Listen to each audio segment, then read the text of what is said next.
할렐루야 비솔청 청년부 예배에 오신 여러분을 진심으로 환영합니다. 우리 모두 같이 예배를 드리게 될 텐데 같이 함께 기도함으로써 예배를 준비하도록 하겠습니다. 기도하겠습니다.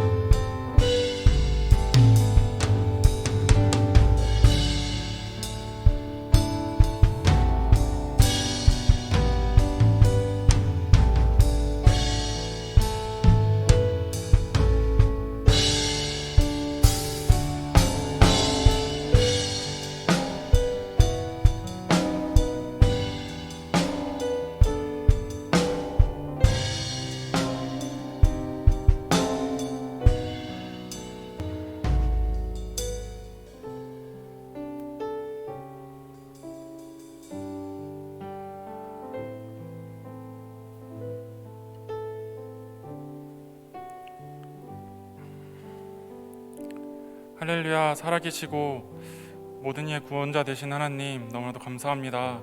우리를 구원하시고 이 자리 가운데 하나님 불러주시니 너무나도 감사합니다. 이 자리와 또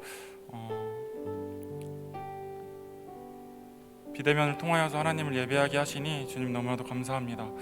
이 시간들을 통하여서 더욱더 하나님의 말씀을 귀담아 듣게 하시고 우리의 삶이 변화되게 하시고 이 시간들을 통하여서 더욱더 우리가 예수님의 삶을 닮아가는 귀한 청년들 우리 비수청 교회가 될 수 있도록 주님 도와주시옵소서.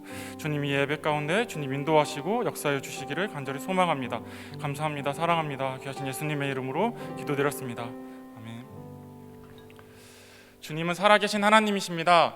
우리 그 크신 하나님을 모두 다 같이 찬양하도록 하겠습니다.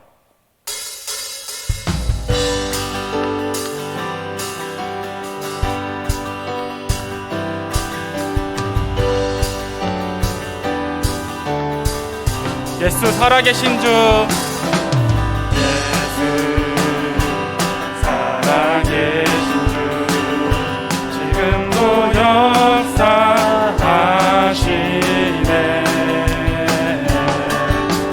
지금 이기신 주, 하나 권세 물리치셨네. 다시 한 번 더 예수 살아계신 주, 살아계신 주, 지금도 역사하시네. 아멘. 주는 이기신 주, 사망 권세 물리치셨네. 어둠 속에 갇힌 우리를 빛으로 부르셨네. 할렐루야 살아계신 예수님, 무엇도 비교할 수 없네. 할렐루야 부활하신 어린 양, 영원히 주 찬양하리. 예수 살아계신 주, 살아계신 주, 모든 것 다스리시네.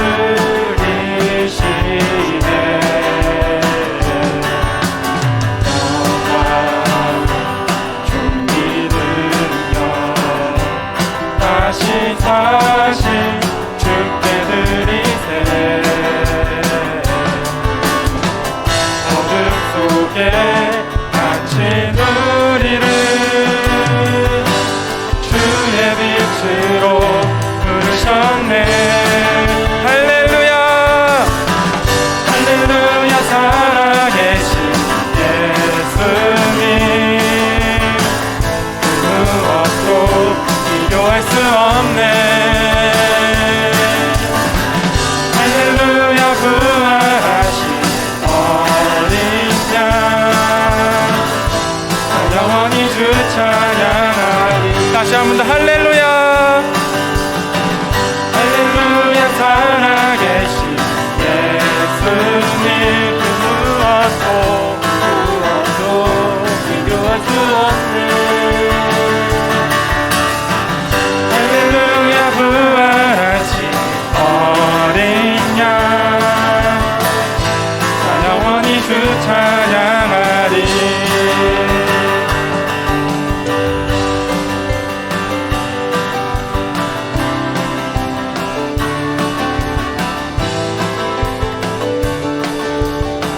부활하신 생명의 주, 부활하신 생명의 주님, 나의 삶의 승리 주시네. 주를 찬양, 주를 찬양. 부활하신 생명의 주님, 나의 삶의 승리 주시네. 주를 찬양,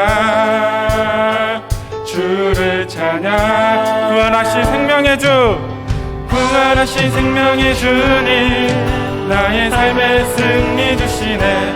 주를 찬양, 주를 찬양. 할렐루야, 할렐루야. 살아계신 예수님, 그 무엇도 비교할 수 없네. 할렐루야. 부활하신 어린 양, 나 영원히 주 찬양해, 나 영원히 주 찬양해, 나 영원히 주 찬양해, 나 영원히 주 찬양하리.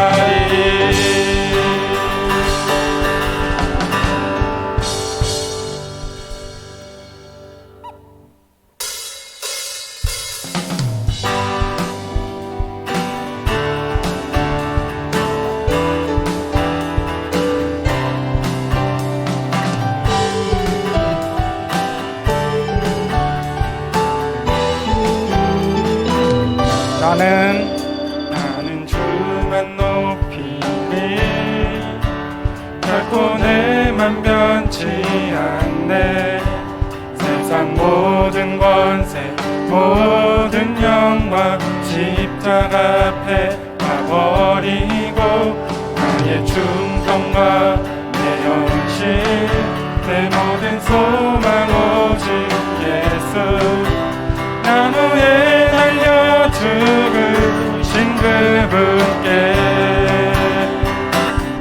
오직 우리 주께 내 믿음 소망 찬양 받기 합당한 분.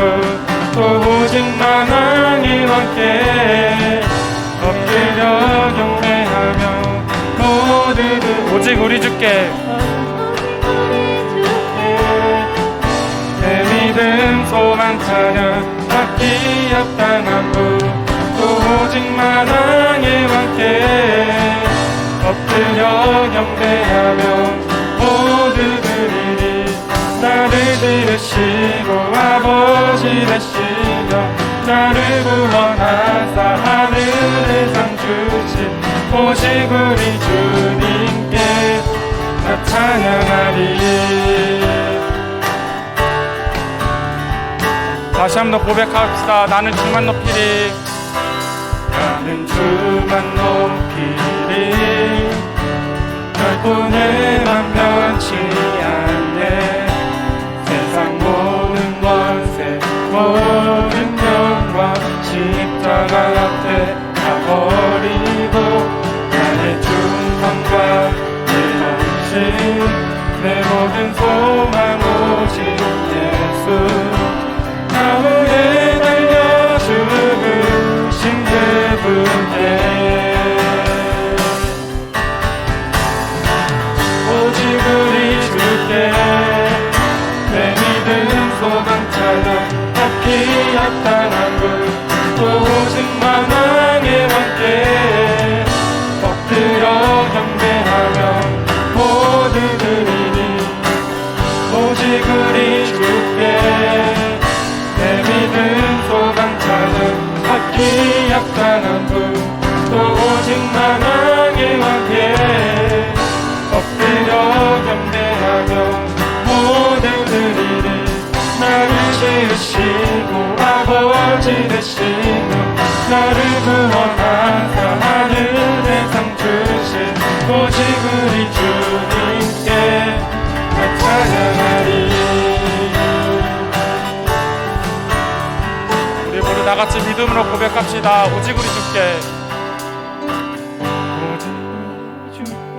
오직 우리 주께 오직 우리 주께 오직 우리 주께 오직 우리 주께 오직 우리 주께. 우리 소리 높여 오직 우리 주께 오직 우리 주께 오직 우리 주께 오직 우리 주께 오직 우리 주께 오직 우리 주께 오직 우리 주께 나를 지으시고 아버지 되시며 나를 구원하사 하늘의 상 주신 오직 우리 주님께 다 찬양하리.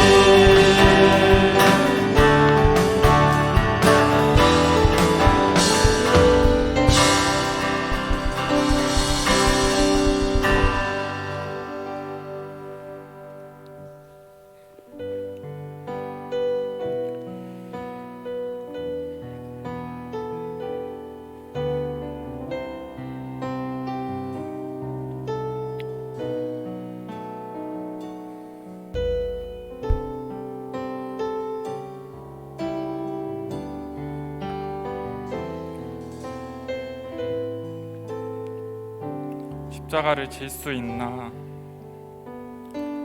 십자가를 질 수 있나 주가 물어보실 때 죽기까지 따르오리 저들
너는 기억하고 있나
찬양하겠습니다. 이런 일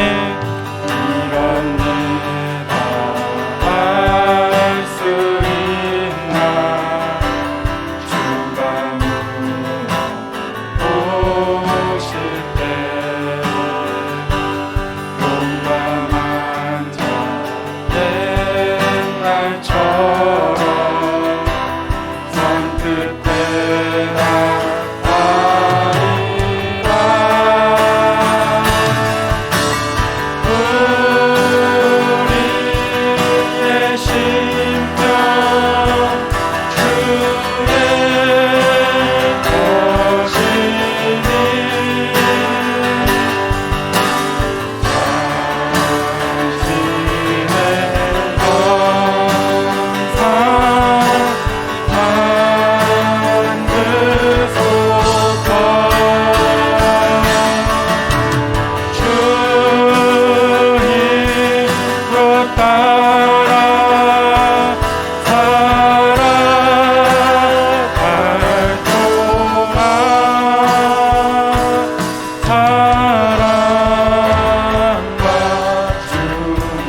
계절은 흐르고 꽃은 피고 져도 시들지 않은 생명이 있네. 바랄 수 없었던 죄인인 나에게 생명의 주님 자신을 주셨네. 우리 다 같이 찬양합시다. 꽃은 피고 져도 시들지 않은 생명이 있네. 바랄 수 없었던 죄인인 나에게 생명의 주님 자신을 주셨네. 나의 삶은 내 주 예수의 것이니 내 생명 다해 예수로 살리. 내 모든 것 내 주 예수의 것이니 내 전부 대신 예수로 살리. 바람이 스치듯 삶은 지나가도 꺼지지 않은 소망이 있네. 그 길을 떠나서 헤매는 자들이 주를 찾도록 나 살기 원하네. 나의 삶은 내 주 예수의 것이니 내 생명 나의 예수로 살리. 내 모든 것 내 주 예수의 것이니 내 전부 대신 예수로 살리. 그런즉 이제는 나 산 것 아니요 내 안에 주께서 사시는 것이라. 그런즉 이제는 나 산 것 아니요 내 안에 주께서 사시는 것이라. 나의 삶은 내 주 예수의 것이니 내 생명 다해 예수로 살리. 내 모든 것 내 주 예수의 것이니 내 전부 대신 예수로 살리.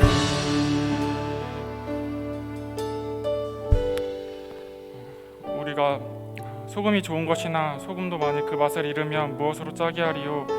땅에도 기름에도 쓸데없이 내버리느니라. 들을 귀가 있는 자는 들을지어다 하시니라.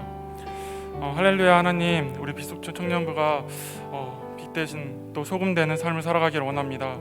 주님, 우리가 세상 속에서 작은 예수로 살아가게 하십시오. 하나님, 우리가 만나는 사람들마다 우리 이웃, 친척, 또 가족, 또 우리가 있는 회사나 또 학교에서 주님의 발자취를 따라 살아가며 작은 예수로 살아가는 우리 빛소청 청년부가 될 수 있게 해달라고 우리 모두 다 같이 기도하며 나아가도록 하겠습니다. 기도하겠습니다.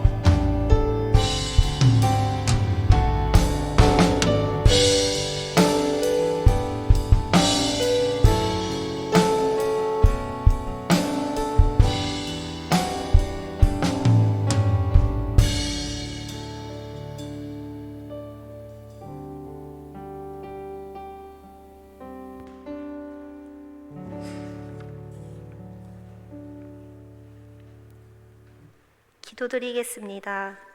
살아계신 하나님 아버지, 오늘도 대면과 비대면으로 함께 예배하게 하시니 감사합니다. 이번 한 주도 하나님의 말씀에 귀 기울이지 못하고 순종하며 살지 못하였음을 고백합니다. 연약한 저희들을 불쌍히 여겨주시고 주님의 뜻 아는 저희 되게 하옵소서. 주님, 코로나로 인해 많은 어려움을 겪고 있습니다. 남양주의 한 공장에서도 많은 확진자가 나와 불안함 속에 살고 있습니다. 저희들에게 은혜 부어주셔서 더 퍼지지 않고 더 큰 피해 입지 않고 지나갈 수 있게 하옵소서. 어려움을 겪는 모든 자들에게 희망이 있게 하옵소서. 비대면으로 스프링 캠프를 준비하고 있습니다. 코로나 이후 처음 있는 행사에 걱정도 많고 어려움이 있지만 하나님께서 모든 과정에 함께 하시고 가장 좋은 것으로 예비하여 주셔서 많은 청년들이 회복되고 코로나의 상황에 위축되지 않는 크리스천으로서의 삶을 잘 살아낼 수 있도록 지혜와 은혜가 가득한 가정들 되게 하옵소서. 오늘도 귀한 말씀 전해주시는 김민석 전도사님과도 함께 해주셔서 담대하게 전할 수 있게 하시고 우리들의 마음에 잘 새겨져 돌아갈 수 있게 하옵소서. 예배를 준비하는 모든 예배팀과 임리더들에게도 주님께 내어드리는 것보다 더 큰 은혜 있게 하옵소서. 오늘 예배 가운데도 함께 하실 줄 믿으며 예수님의 이름으로 기도드렸습니다. 아멘.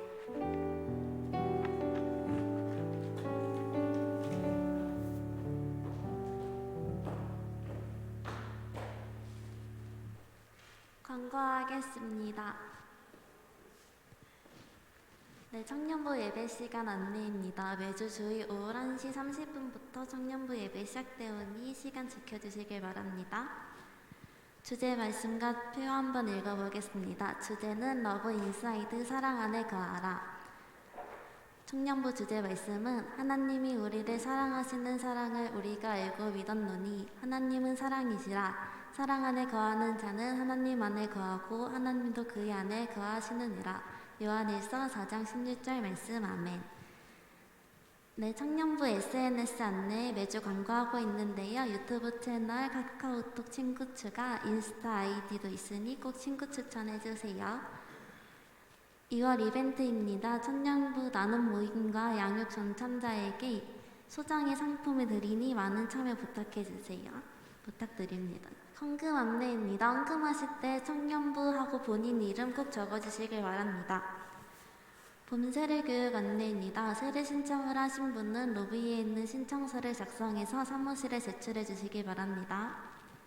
신입생 멘토 항상 모집 중입니다. 신입 청년들의 청년부 예배 참여와 정착 및 적응을 위해 멘토가 되어 섬겨주실 청년들을 모집하고 있습니다.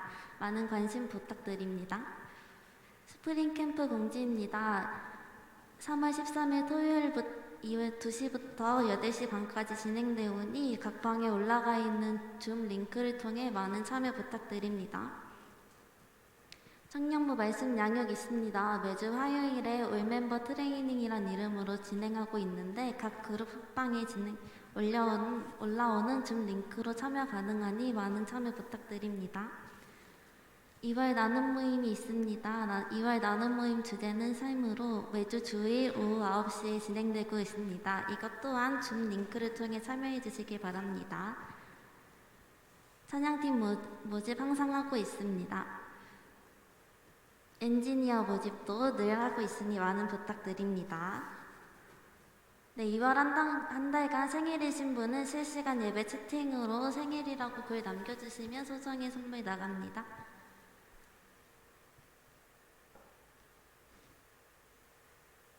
다음이요.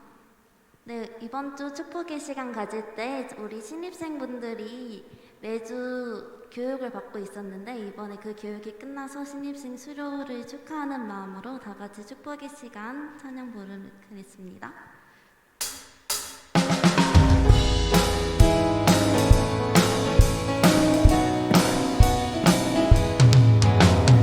축복합니다.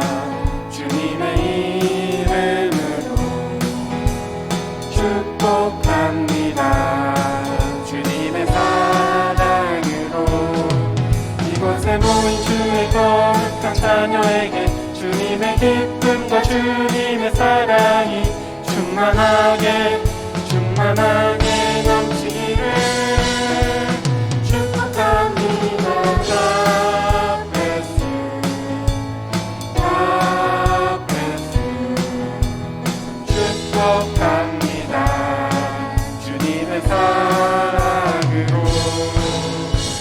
박수로 서로를 축복하도록 하겠습니다. 축복합니다. 네, 우리 정성껏 준비하신 예물 하나님께 봉헌하도록 하겠습니다.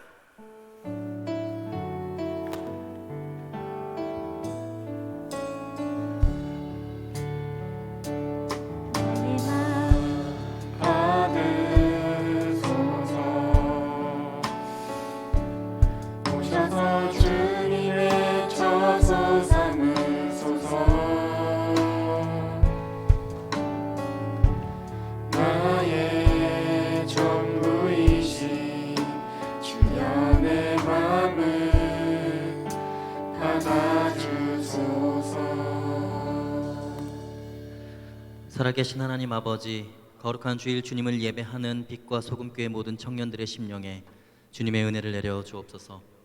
주님만 바라보며 한 주간 최선을 다해 살았지만 순간순간 넘어지고 좌절할 수밖에 없는 현실의 벽 앞에서 우리 스스로에게 절망했지만 주님께서 주시는 새로운 은혜와 사랑을 이 시간 경험케 하시니 감사를 드립니다.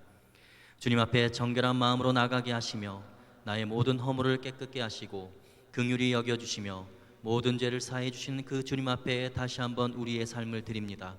주님, 우리의 죄를 용서하여 주시고 우리가 삶으로 회개에 합당한 열매도 맺게 하시며 삶의 자리에서 주님을 기쁘게 하는 예배자들이 다 되게 하여 주옵소서. 작은 것 구별하여 마음과 정성을 다하여 주님께 올려드립니다. 기뻐 받아주시고 바치는 손길들 위에 복의 복을 더하시고 마음은 원의로 돼 드리지 못하는 청년들의 심령과 그들의 삶 위에도 하늘의 은혜를 충만하게 내려 주옵소서. 예물이 쓰이는 곳마다 하나님의 영광이 드러나며 예수 그리스도의 복음이 전파되게 하여 주옵소서. 감사하며 살아계신 우리 주 예수 그리스도 이름으로 기도하옵나이다. 아멘.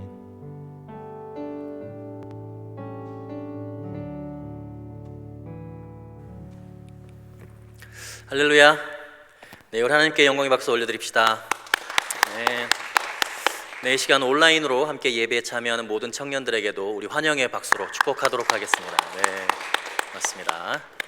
네, 오늘 특별히 평소보다 많은 청년들이 오프라인 예배에 참석했는데 우리 오프라인 예배에 참석한 청년들 서로로 박수로 환영하도록 하겠습니다. 네, 감사합니다. 잘 오셨습니다. 네, 여러분 온라인 스프링 캠프 여러분 기도 같이 해주시고 많이 참여해 주시면 감사하겠습니다. 네, 그리고 계속해서 찬양팀을 모집하고 있는데 관심 있으시고 섬기고 싶으신 분들 저에게 개인적으로 연락하셔도 좋고 리더를 통해서 신청하셔도 좋습니다. 많은 관심과 기도 부탁드리겠습니다. 하나님께서 오늘 우리에게 주시는 말씀입니다. 여호수아 5장 1절로 9절까지의 말씀인데요, 저와 여러분이 교독하시면서 하나님의 말씀을 받들도록 하겠습니다. 여호수아 5장 1절로 9절까지의 말씀입니다. 요단 서쪽의 아모리 사람의 모든 왕들과 해변의 가나안 사람의 모든 왕들이 여호와께서 요단물을 이스라엘 자손들 앞에서 말리시고 우리를 건너게 하셨음을 듣고 마음이 녹았고 이스라엘 자손들 때문에 정신을 잃었더라. 그때 여호와께서 여호수아에게 이르시되 너는 부싯돌로 칼을 만들어 이스라엘 자손들에게 다시 할례를 행하라 하시매 여호수아가 부싯돌로 칼을 만들어 할례산에서 이스라엘 자손들에게 할례를 행하니라. 여호수아가 할례를 시행한 까닭은 이것이니 애굽에서 나온 모든 백성 중 남자 곧 모든 군사는 애굽에서 나온 후 광야길에서 죽었는데 그 나온 백성은 다 할례를 받았으나 다만 애굽에서 나온 후 광야길에서 난 자는 할례를 받지 못하였음이라. 이스라엘 자손들이 여호와의 음성을 청종하지 아니하므로 여호와께서 그들에게 대하여 맹세하사 그들의 종상들에게 맹세하여 우리에게 주리라고 하신 땅 곧 젖과 꿀이 흐르는 땅을 그들이 보지 못하게 하리라 하시매 애굽에서 나온 족속 곧 군사들이 다 멸절하기까지 40년 동안을 광야에서 헤매었더니 그들의 대를 잇게 하신 이 자손에게 여호수아가 할례를 행하였으니 길에서는 그들에게 할례를 행하지 못하였으므로 할례 없는 자가 되었음이었더라. 또 그 모든 백성에게 할례 행하기를 마침에 백성이 진중 각 초소에 머물며 낫기를 기다릴 때에 함께 읽습니다. 여호와께서 여호수아에게 이르시되 내가 오늘 애굽의 수치를 너희에게서 떠나가게 하였다 하셨으므로 그곳 이름을 오늘까지 길갈이라 하느니라. 아멘. 네, 여러분 계속해서 여호수아를 우리는 묵상하고 있습니다. 오늘 본문에서 이스라엘 백성들이 요단강을 건너서 가나안 땅에 이제 첫 발을 내디뎠습니다. 지금 하나님께서는 정복 전쟁을 통해서 가나안 족속들의 죄악을 심판하시기 바로 직전입니다. 우리의 생각으로는 전쟁을 코앞에 둔 이스라엘 백성들에게 전쟁을 준비하게 하시고 전쟁에 대한 전략을 말씀해 주셔야 될 것 같지만, 하나님께서는 그들에게 전쟁에 대한 준비나 전략의 말씀은커녕 너무나 생뚱맞은 이야기를 하고 계십니다. 그것이 무엇이냐면 갑자기 할례를 행하라는 것이죠. 왜 하나님께서는 전쟁을 준비해야 하는 이렇게 중요한 순간에 갑자기 부싯돌로 칼을 만들어서 요단강을 건너간 이스라엘 백성들에게, 그 축복의 땅에 들어간 그들에게 할례를 행하게 하셨을까? 바울은 그리스도인들에게 마음의 할례를 행하라 라고 할례를 설명합니다. 하나님께서 우리에게 할례를 행하게 하시는 그 의미가 무엇일까? 할례가 우리에게 주는 영적인 유익이 무엇일까를 한번 생각해 보려고 합니다. 하나님께서 이스라엘 백성들에게 할례를 하라고 말씀하시는 이유, 그 첫 번째는 바로 언약의 표징이기 때문에 그렇습니다. 할례는 하나님과 나와의 언약의 표징입니다. 그 언약의 표징을 아주 몸에다가 새겨 넣으라는 것이죠. 여러분, 지금 이스라엘 백성들이 요단강을 건넌 상태에 있을 때 그들은 여호수아와 갈렙을 빼고는 아무도 할례를 받지 못했습니다. 그 이유가 4절과 5절에 나와 있습니다. 우리 함께 4절과 5절 읽어보겠습니다. 시작. 여호수아가 할례를 시행한 까닭은 이것이니 애굽에서 나온 모든 백성 중 남자 곧 모든 군사는 애굽에서 나온 후 광야길에서 죽었는데, 그 나온 백성은 다 할례를 받았으나 다만 애굽에서 나온 후 광야길에서 난 자는 할례를 받지 못하였음이라. 지금 애굽에서 나온 자들은 다 할례를 받았었습니다. 그런데 광야길에서 태어난 사람들, 즉 새로운 세대는 할례를 전혀 받지 못했다는 거예요. 하나님과의 언약을 체결하지 못했습니다. 이 할례는 하나님께서 아브라함의 나이가 99살에 명령하셨던 아주 중요한 언약의 체결이었습니다. 네가 하나님의 사람이다, 네가 하나님의 백성에 속했다는 그 하나님의 언약을 맺는 아주 중요한 의식이 할례였다는 거예요. 99살에 이제 죽을 날이 얼마 남지 않은 것 같은 그런 상황 속에서도 너가 정말 열국의 아비가 되고 하나님의 축복을 받는 위대한 삶을 살기 위해서는 할례를 행해야 한다라고 하나님은 아브라함에게 말씀하셨습니다. 하나님께 속한 사람으로 징표를 삼는 것이죠. 그런데 아브라함만 할례를 행한 것이 아니라 아브라함에게서 태어난 아이도 태어난 지 8일 만에 할례를 받았습니다. 이스라엘 사람이 아니라 외국에서 노예로 사서 온 사람들, 노예들도 이스라엘 공동체 안에 머물게 되면 각각 하나님 앞에서 다 할례를 받아야만 했습니다. 지금 이것이 의미하는 바가 뭐냐면 하나님과 이스라엘 집단의 공동체적인 계약이 아니라, 하나님과 아브라함만의 계약이 아니라 정말 하나님께 속한 사람은 각각 개인적으로 하나님 앞에서 언약을 맺어야 한다는 거예요. 나는 하나님의 백성입니다 라는 언약의 표시를 각각 개인적으로 자신의 몸에 해야 한다는 것입니다. 도대체 왜 이 할례를 행하게 하셨을까? 그것은 속된 존재가 하나님 앞에서 거룩한 존재가 되었다라는 것을 표시하는 것이고 증명하는 것입니다. 여러분, 죄송합니다. 오늘 본문이 그런 본문이라서 그런지 할례를 설명해야만 하기 때문에 어쩔 수가 없어요. 이 할례의 의미가 신앙생활에 있어서 우리에게 너무나 중요한 의미를 부여합니다. 할례를 행하는 부위는 남자의 성기의 포피를 자르는 거예요. 왜 하필이면 거기에다가 하나님의 언약의 징표를 새겼을까? 예를 들어서 여러분, 정말 징표라 그러면 다른 사람들이 볼 수 있도록 이마에 새기면 좋지 않습니까?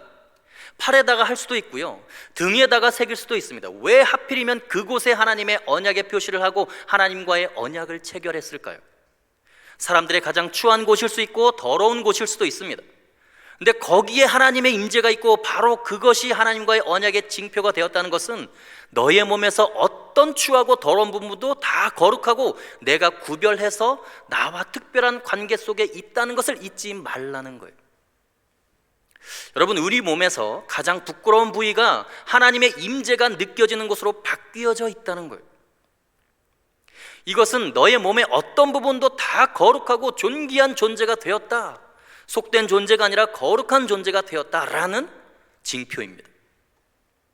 우리가 하나님과 언약을 맺을 때, 내가 하나님의 백성이라고 할 때 내 모든 것, 머리카락부터 발끝까지 더러운 것이 없다는 거예요. 다 하나님의 임재가 느껴질 만큼 거룩하다라는 것입니다. 그래서 하나님과의 언약을 맺는다는 것은 속된 것이 거룩해졌다라는 의미를 가집니다. 세속적인 사람이 하나님 나라의 백성, 하나님의 사람이 되고 하나님의 자녀가 되는 권세를 얻는다는 거예요.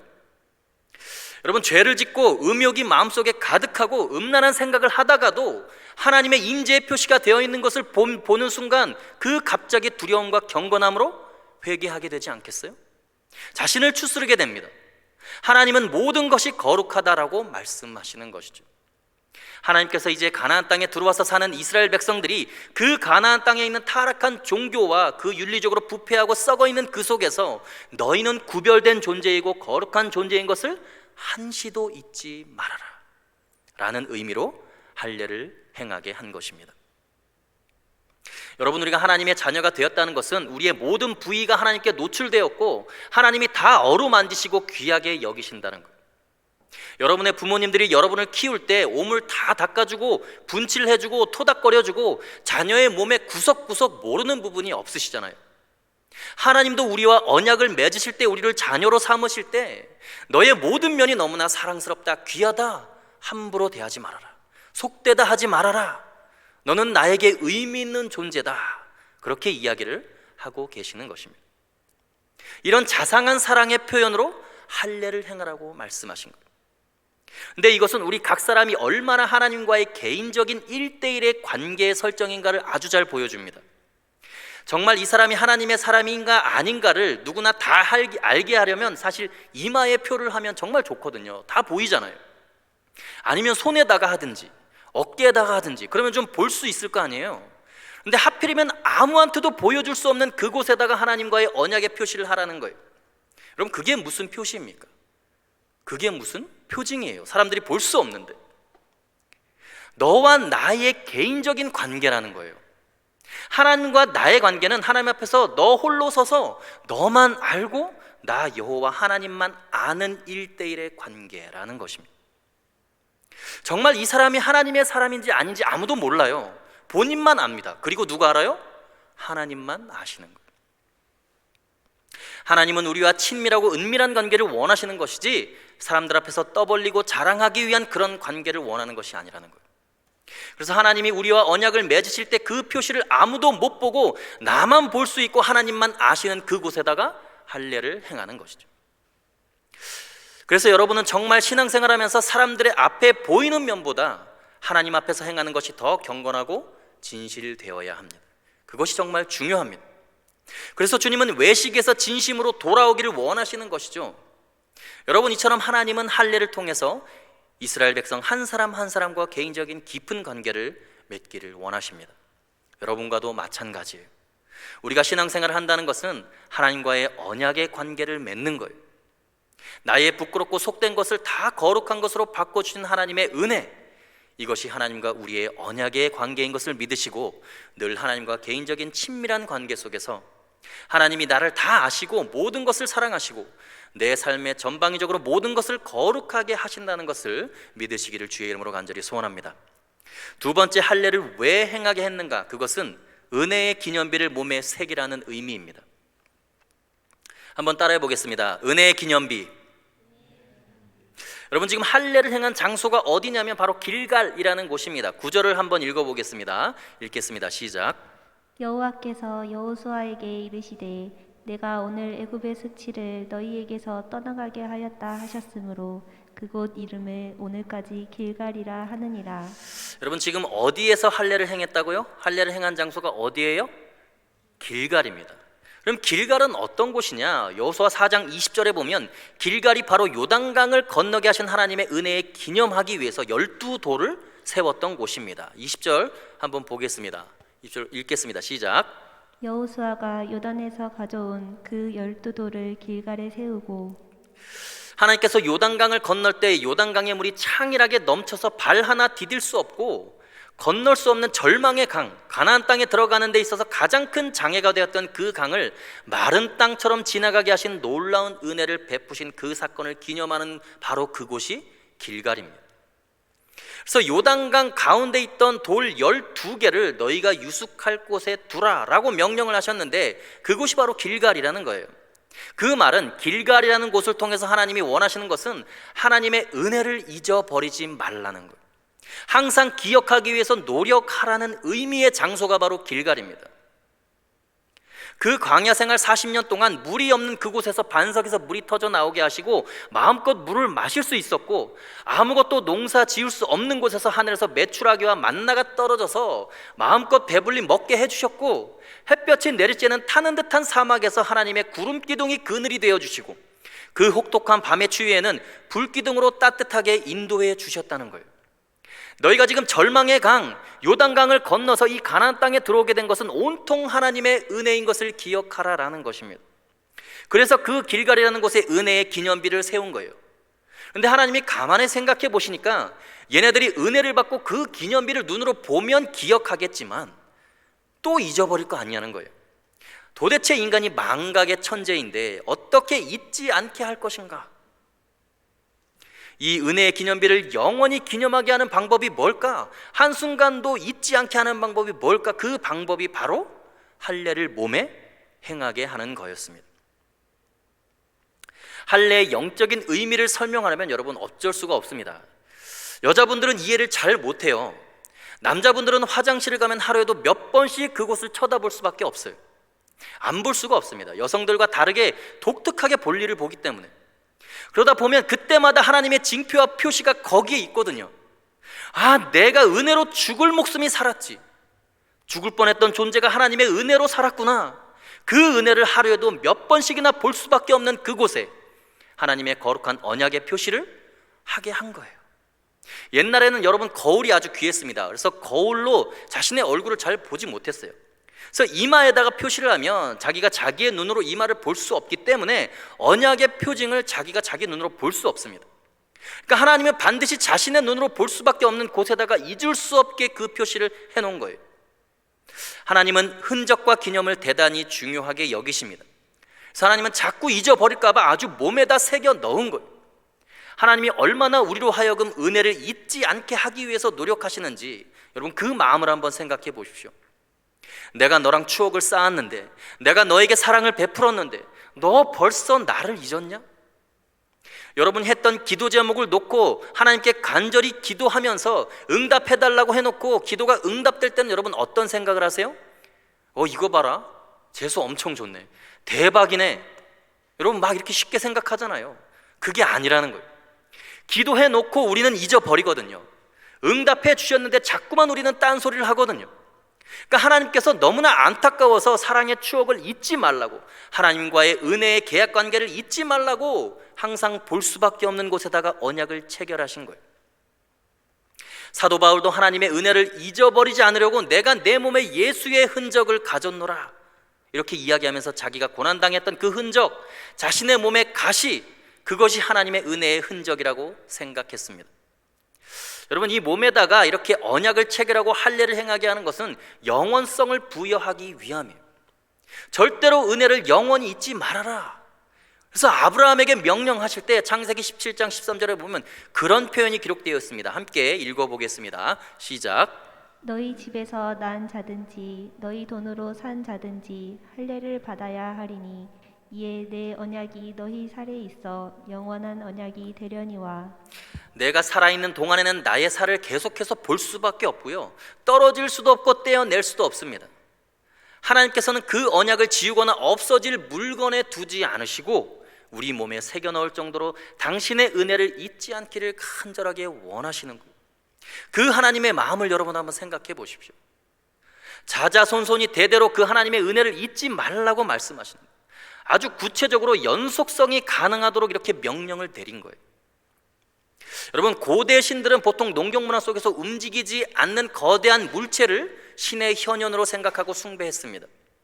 우리나라에도 고목이라고 해서 마을마다 큰 나무들이 있으면 거기에 띠를 둘러놓고 신령하게 제사를 지냈어요. 그리고 큰 바위라든지 큰 산이라든지 이런 움직이지 않는 것을 신의 현현으로 보고 보통 거기에 제사를 지냈다는 거예요.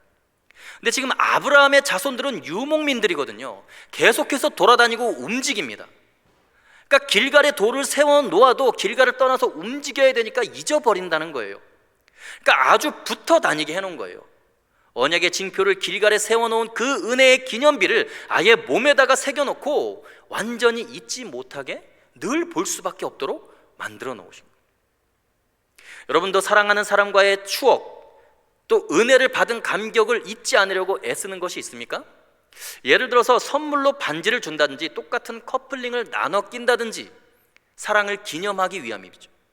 그리고 서울타워에 여러분 혹시 올라가 보신 적 있어요? 거기에 올라가면 뭐가 잔뜩 얼기설기 묶여 있습니까? 자물쇠가 묶여 있지 않아요?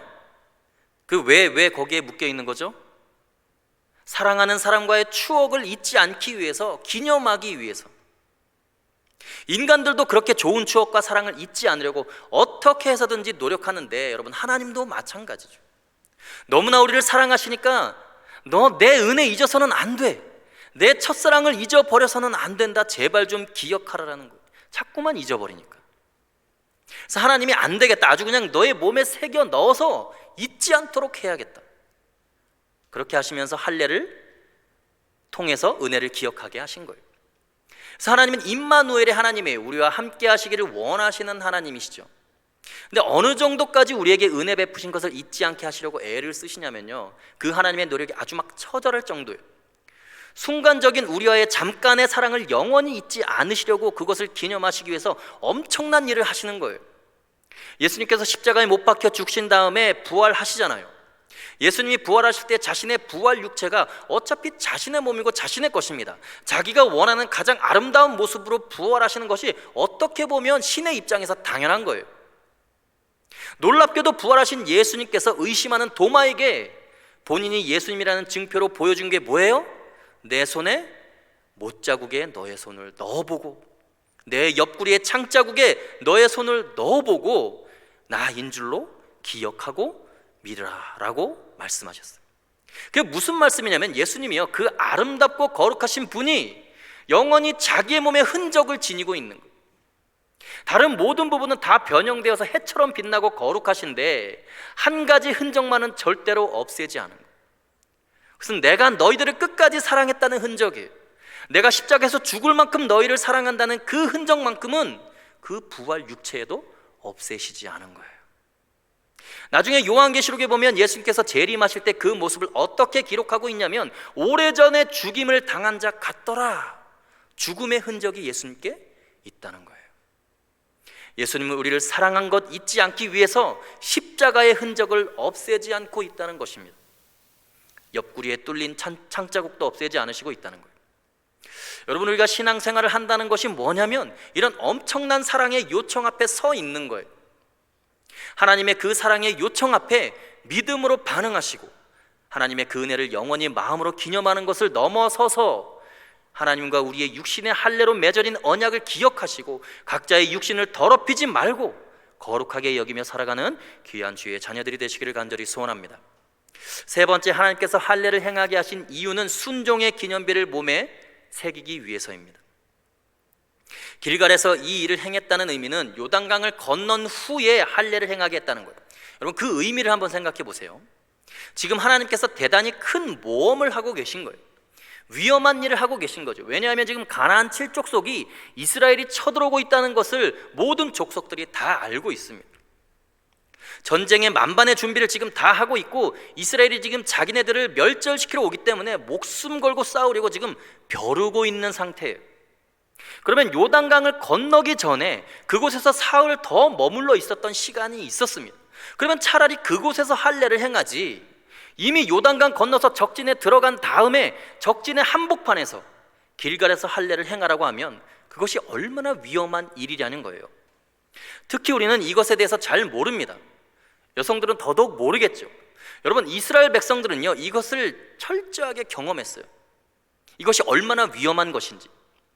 이스라엘 백성들이 언제 이 할례의 위험을 확실히 경험했을까요?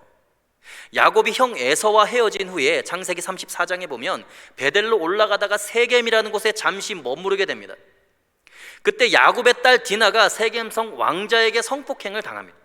그것 때문에 야곱의 아들 디나의 오빠들인 시므온과 레위가 너무나 화가 나서 세겜성의 남자들을 모조리 죽여버리려고 계략을 세워요. 세겜성 왕자가 디나를 잊지 못해서 너무너무 사랑해서 결혼을 요청해 옵니다. 근데 시므온과 레위가 세겜성 왕자에게 너희가 우리와 혼사를 맺고 싶으면 너희 모든 남자들은 다 할례를 받아야 된다라고 이야기를 해요.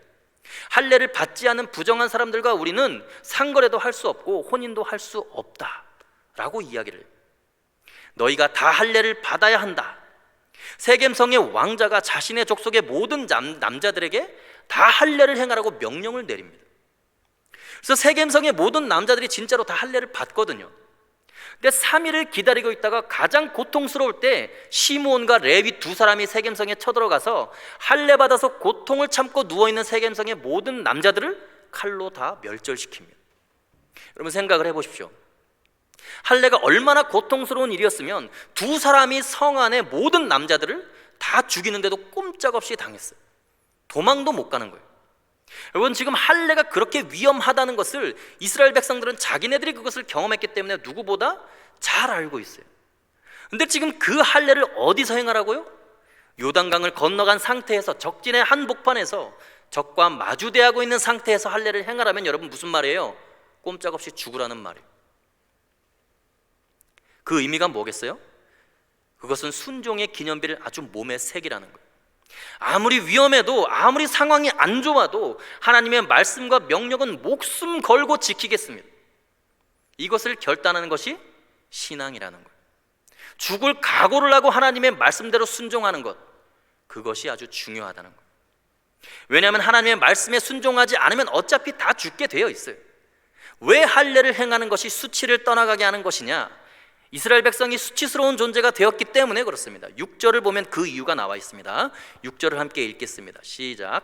이스라엘 자손들이 여호와의 음성을 청종하지 아니하므로 여호와께서 그들에게 대하여 맹세하사 그들의 조상들에게 맹세하여 우리에게 주리라고 하신 땅 곧 젖과 꿀이 흐르는 땅을 그들이 보지 못하게 하리라 하시매 애굽에서 나온 족속 곧 군사들이 다 멸절하기까지 40년 동안을 광야에서 헤매었더니. 아멘. 순종하지 않아서 여호와의 말씀을 청종하지 않아서 다 죽임을 당하는 부끄러운 일, 비신앙적인 태도를 그들의 부모들이 보였거든요. 너희들이 너희의 부모와 다르게 광야에서 죽은 것과 다르게 가나안 땅에 들어가려면 여호와의 말씀을 청종해야 되는데 그것을 청종하기로 너희가 결단하느냐? 그렇다면 길갈에서 적진의 한복판에서 할례를 받아라. 그것은 죽느냐 사느냐의 문제죠. 내가 하나님의 말씀대로 죽기로 결심하고 할례를 받겠습니다. 이것이 신앙이라는 거예요. 여러분 가나안 땅에 들어가서 이들에게 중요한 것은 뭐냐면 가나안 땅의 축복이 중요한 것이 아니고 그곳에 들어가서 하나님의 말씀대로 살지 않으면 의미가 없다는 거예요. 하나님의 말씀에 순종하는 것, 그것이 가장 중요하기 때문에 가나안 땅에 들어가는 그 초두에 이 신앙심을 확고하게 세워두는 거예요. 우리가 죽을 줄 알면서도 하나님의 말씀대로 할례를 행하겠다. 매일 볼 때마다 맞아, 내가 죽을 각오를 하고 하나님의 말씀에 순종했었지. 내가 변질되면 안 되지. 하나님의 말씀에 순종해야겠다, 이런 생각을 들게 한다는 거예요. 그들의 부모의 세대의 불순종의 수치를 완전히 떠나가게 하는 이 위대한 순종을 이스라엘 백성들이 지금 다 결단하고 있는 거예요. 그것은 그들의 대단한 믿음이었습니다. 그런데 그들은 사실 하나님께서 이미 조치를 다 취해 놓았다는 것을 모르고 있었어요. 2절에 할례를 행하라는 명령은 있었지만 1절에 보면 하나님께서 이미 그에 대한 조치를 다 해놓아서 안전장치를 다 해놓았습니다. 1절 말씀 함께 읽어보겠습니다. 시작. 요단 서쪽의 아모리 사람의 모든 왕들과 해변의 가나안 사람의 모든 왕들이 여호와께서 요단물을 이스라엘 자손들 앞에서 말리시고 우리를 건너게 하셨음을 듣고 마음이 녹았고 이스라엘 자손들 때문에 정신을 잃었더라. 아멘. 가나안 사람들 그 7 족속들과 그 왕들이 지금 어떤 상태예요? 지금 다 기절했어요. 정신을 잃게 만들어 놓았어요. 이스라엘 백성들을 칠 엄두도 못 내도록 완전히 간담이 녹아내린 상태로 만들어 놓았어요. 기절하게 해놓은 다음에 할례를 행하라고 하신 것이지 그들이 시퍼렇게 눈을 뜨고 우리를 공격할 준비를 다 하고 있는데 할례를 행하라고 한 것이 아니라는 거예요. 여러분, 하나님께서 우리에게 순종하라고 명령하시는 것 절대 우리 생각으로 판단할 일이 아니에요.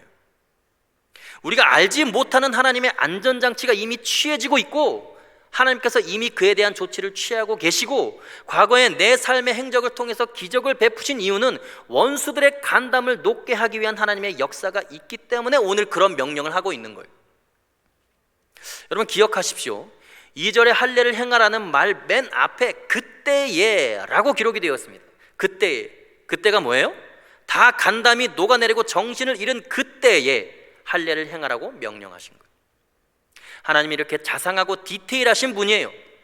그러면 여러분, 하나님이 보기를 원하는 것은 우리의 고난이 아니고 우리의 죽음이 아니고 하나님을 향한 우리의 신뢰를 보기를 원하는 거예요. 하나님은 우리의 믿음을 보기를 원하시는 거예요. 우리를 위험에 빠뜨리는 것이 하나님의 목적이 아니고 우리와 깊은 신뢰의 관계를 형성하기를 원하시는 거예요. 순종하는지 안 하는지 보기를 원하시는 거예요. 여러분, 신앙생활은 하나님의 명령에 온전히 순종하는 것입니다. 할례에 대한 설교를 하니까 여성분들이 남의 이야기를 하는 것처럼 그런 표정 짓고 또 별로 반가워하지 않고 왜 본문을 저런 걸 택했나 라는 그런 표정이신데, 사도 바울이 우리에게 그 문제를 해결해 주고 있습니다. 그것은 마음의 할례와 육신의 할례를 나누었습니다. 로마서 2장 28절 말씀 함께 읽어보겠습니다. 29절까지입니다. 읽겠습니다. 시작. 무릇 표면적 유대인이 유대인이 아니요 표면적 육신이 할례가 아니니라. 오직 이면적 유대인이 유대인이며 할례는 마음에 할지니 영에 있고 율법 조문에 있지 아니한 것이라. 아멘. 자, 할례를 어디에 하는 거예요? 마음에 하는 거예요.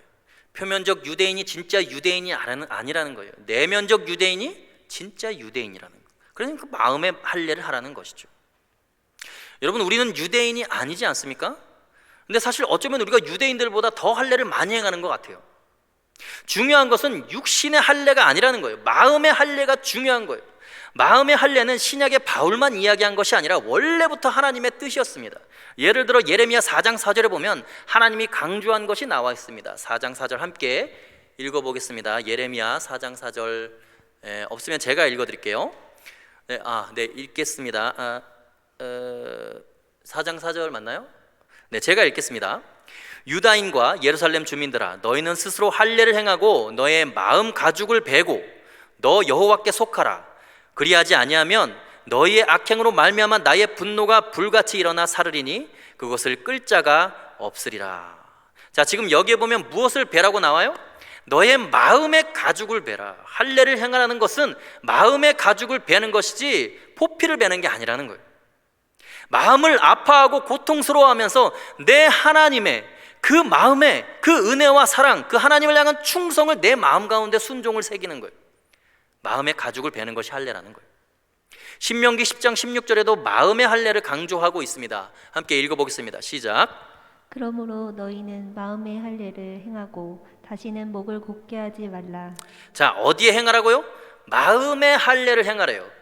그렇다면 여성들도 할례를 행할 수가 있는 것이죠. 예를 들어서 사도행전 7장 51절에 보면 목이 곧고 마음과 귀에 할례를 받지 못한 사람들아, 너희도 너희 조상과 같이 항상 성령을 거스르는도다. 목이 곧고 마음과 귀에 할례를 받지 못한 사람들아.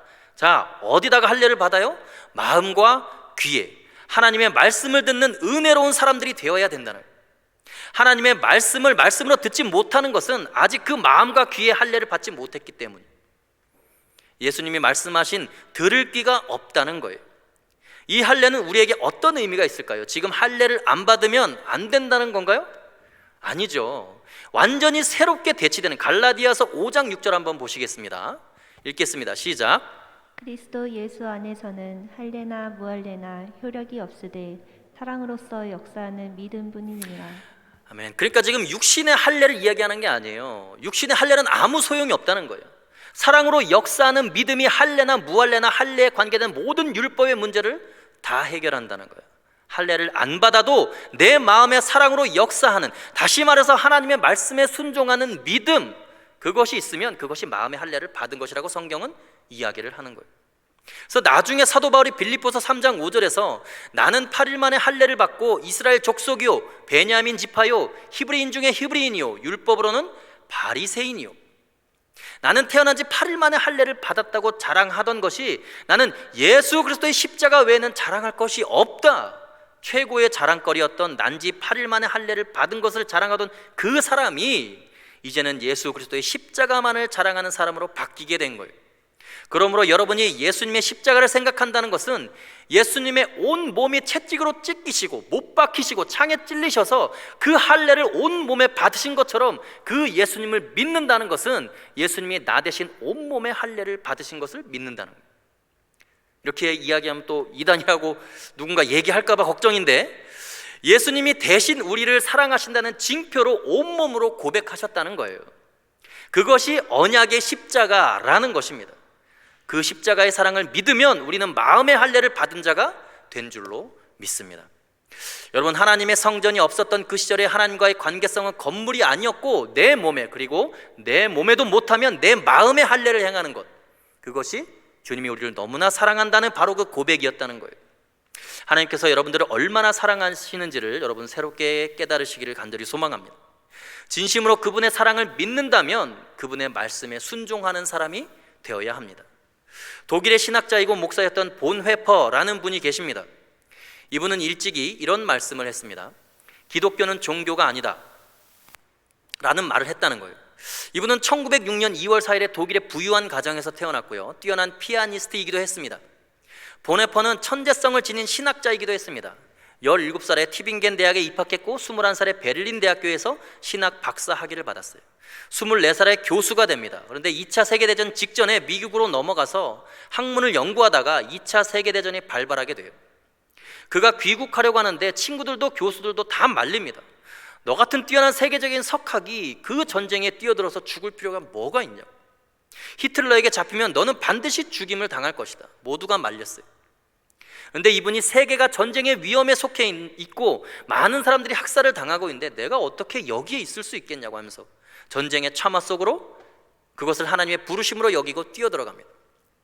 결국은 전쟁의 한가운데서 평화운동을 외치면서 정치와 종교가 일치되어야 한다, 하나님의 말씀대로 정치가 이루어져야지 왜 말씀대로 하지 않느냐, 히틀러에게 강력하게 저항을 하게 되죠. 그래서 1945년 4월에 39살의 나이로 형장의 이슬로 사라지게 됩니다. 도대체 어떻게 그렇게 믿음대로 목숨 걸고 말씀대로 죽음의 길로 뛰어가서 하나님의 일을 할 수 있었는가? 그 이유를 그가 고등학교 학생들에게 설교했던 한 부분의 내용을 보면 알 수 있습니다. 1928년 22살이었을 때 그가 설교했던 내용이에요. 기독교의 본질은 종교와 관계가 있는 것이 아니라 그리스도라는 인물과 관계가 있다. 종교는 죽은 것, 인간이 만든 것에 불과하다. 그러나 기독교의 핵심에는 전혀 다른 것, 하나님 자신이 생생하게 자리하고 있다. 기독교는 그분을 대면하는 것이다. 이렇게 설교를 했어요. 여러분, 신앙생활은 기독교의 교리를 믿는 게 아니에요. 지금 살아계신 하나님, 내 몸에 새겨진 그분의 사랑, 그것을 붙들고 주님을 대면하면서 매일매일 순종하면서 그분의 뜻대로 살아가는 거예요. 그게 기독교라는 거예요. 기독교는 종교가 아니고 삶이라는 거예요. 하나님과 교제하고 만나라는 거예요. 이것이 너무너무나 중요한 기독교의 신앙의 진리입니다. 그가 이런 말을 했습니다. 그리스도를 이해한다는 것은 그리스도를 진심으로 받아들이는 것을 의미한다. 이것은 우리의 헌신에 대한 그분의 절대적 요구를 진지하게 수용하는 것을 뜻한다. 적진 안에서 할례를 행하라면 하는 거예요. 결론적으로 그가 하는 말은 이렇습니다. 믿는 자만이 순종하고 순종하는 자만이 믿을 수 있다. 이것은 하나님의 마음을 느끼는 사람, 그분의 뜨거운 사랑에 대한 확신이 있는 사람, 그분이 나를 죽어도 잊을 수가 없어서 온몸에 상처를 지니고 우리에게 베푼 사랑을 기억하는 그 사랑을 우리가 마음에 새긴다면 그분의 말씀에 순종을 안 할 수가 없죠. 순종을 안 하는 것이 비정상입니다. 저는 여러분들이 순종이 없는 기독교는 그리스도가 없는 기독교라는 말을 명심하게 되기를 바랍니다. 늘 말씀대로 순종하시고 늘 여러분들의 마음의 할례를 행하고 하나님과의 언약을 개인적으로 맺으시고 은혜를 결코 잊지 마시고 철저하게 말씀대로 살아가시는 귀한 청년들 다 될 수 있기를 간절히 소원합니다. 시간 함께 찬양하겠습니다.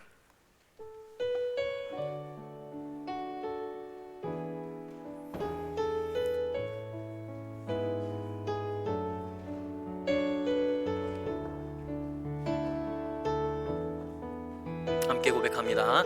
시작됐네. 시작됐네.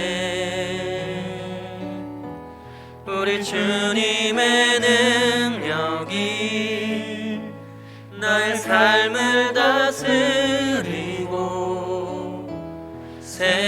새롭게 하네 자유하네 죄와 사망으로부터 나의 삶은 변하구나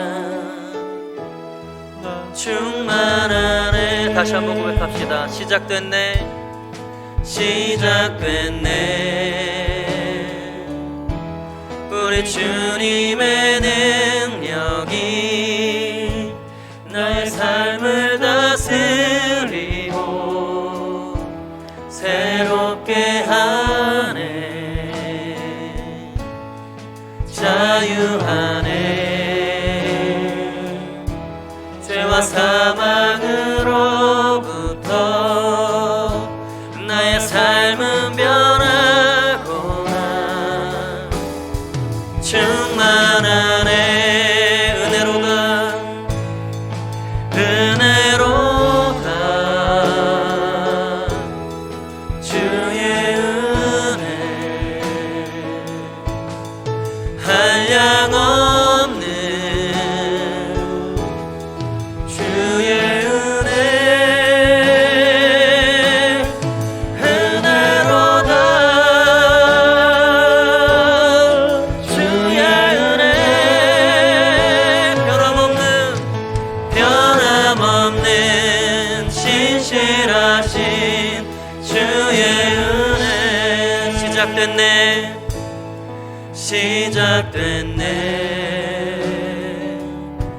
우리 주님의 능력이 나의 삶을 다스리고 새롭게 하네 자유하네 죄와 사망으로부터 나의 삶은 변하거나 충만하네 은혜로다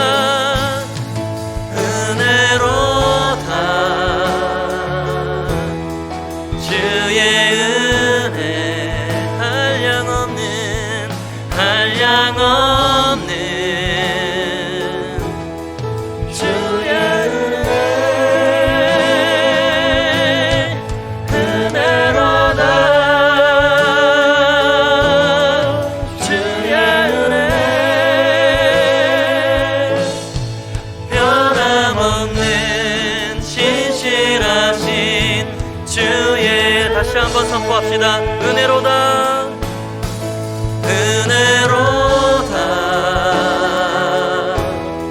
주의 은혜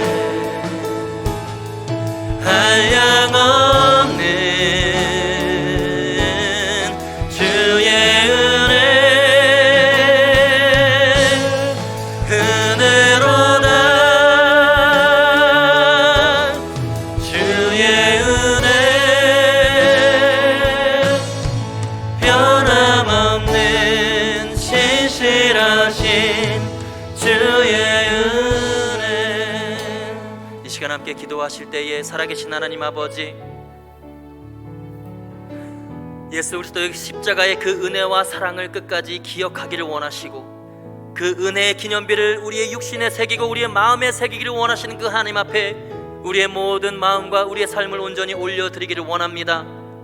하나님 우리에게 베푸신 그 놀라운 사랑을 잊지 않기 위하여 하나님 우리가 삶으로 고백하고 우리가 마음으로 고백하고 주님께 우리의 모든 삶을 올려드리오니 하나님 기쁘게 받아 주옵소서.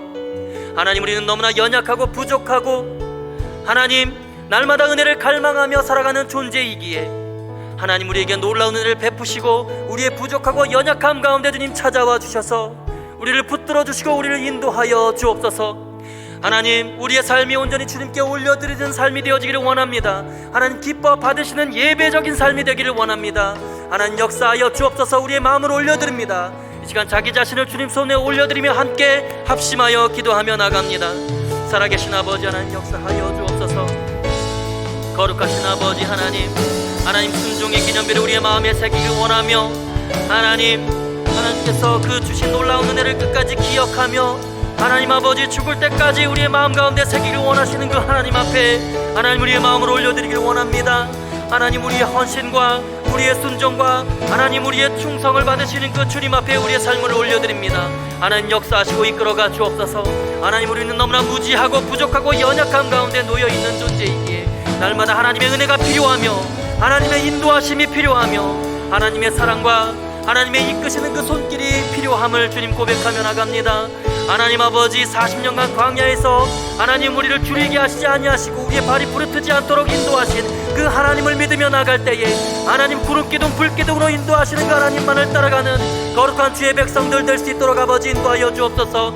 우리의 인간적인 모든 생각과 판단을 내려놓고 하나님께 모든 것을 의지하며 나갈 때에 하나님 우리의 오른손을 잡아 일으키시며 하나님 불꽃 같은 눈동자로 우리를 지키시며 하나님 우리를 인도하시는 그 주님 앞에 우리의 마음과 우리의 삶을 올려드릴 수 있도록 하나님 역사하여 주옵소서.